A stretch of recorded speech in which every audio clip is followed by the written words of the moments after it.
Stress essentially makes us dumber and worse at solving problems, and this is why. So when cortisol and adrenaline rise in the brain, which are essentially the neuromodulators indicative of stress, this leads to a brain state in which we tend to have black and white thinking. Black and white thinking is essentially the mindset that allows us to bucket things into only two categories: good and bad. And you can imagine that if you're only able to categorize things as good and bad in like a very simplistic way, this doesn't allow you to come up with really comprehensive and interesting solutions. You're missing literally all of the gray. The reason that this happens to us, this like black and white thinking, is because typically when stress levels are high, it's more evolutionarily adaptive to make very quick decisions. So it's like, run away from the snake or don't run away from the snake. You don't need to, think of like all of the gray in between. You need to act quickly. The problem with stress is that most of us are stressed all of the time now. And so it's impacting our decisions on a daily basis.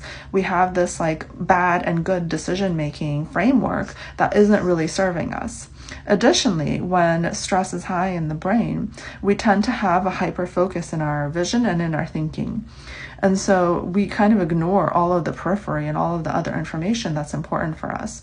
We actually know that when stress occurs in the brain, our vision actually goes to a 30-degree vision instead of the typical 180-degree that we have when we're not stressed.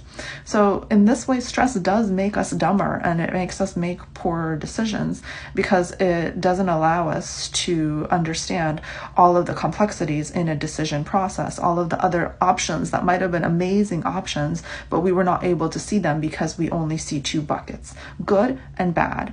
And so if you're living in a high stress state, I encourage you to work on this and to lower your stress levels because it could impact your future in that you're not making the correct decisions that would best benefit you in the future. This is especially important if you run a company or if you make really important decisions at work on a daily basis, because if you're making these decisions based solely on this like good, bad framework, then you're missing a lot of opportunities to make more creative, more innovative decisions.